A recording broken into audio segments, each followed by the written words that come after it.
गंडक नदी के किनारे आम के पेड़ पर मधुमक्खियों का छत्ता लगा हुआ था। एक दिन एक कबूतर पानी पीने के लिए नदी किनारे आया। दाना चुग कर आया था। गंडक में पानी पीने लगा। उसने देखा कि छत्तों से रानी मधुमक्खी जल की धारा में गिर गई है। वही नदी में बह रही है। कबूतर ने रानी मधुमक्खी की छटपटाहट को देखा।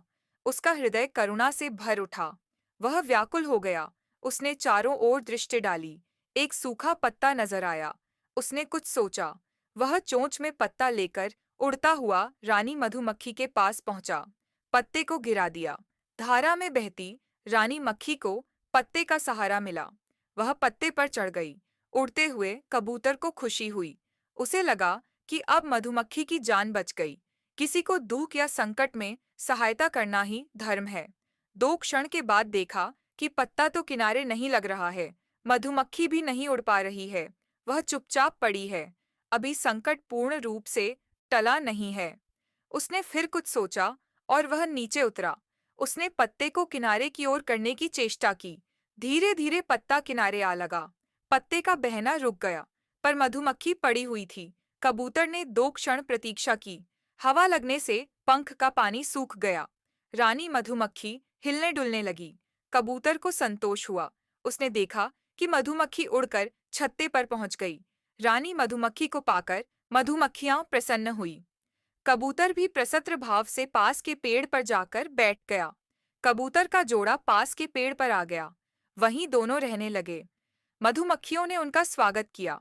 एक दिन बहेलिया आया। उसने कबूतर के जोड़े को देख लिया। उसकी जीभ से पानी टपकने लगा। पकड़ने के लिए जाल फैलाने लगा। मधुमक्खियां फूलों का रस लेकर लौट रही थीं। उन्होंने बहेलिया को देखा। वे घबरा उठीं। वे धड़-धड़ कांपती हुई छत्ते में पहुंची। रानी मधुमक्खी को एक ने कहा, बहेलिया तो कबूतर के जोड़े को पकड़ कर ले जाएगा। कबूतर ने रानी की जान बचाई है। हमें भी कुछ करना चाहिए। रानी मधुमक्खी ने कहा, हम प्राण देकर कबूतर की रक्षा करेंगे। हम कृतज्ञ नहीं हैं। दूसरी मधुमक्खी ने कहा, हाँ, हम तो फूलों के रस से मधु तैयार करती हैं। लोग मधु ले जाते हैं। हमें क्या मिलता है? पर हम चिंता नहीं करती।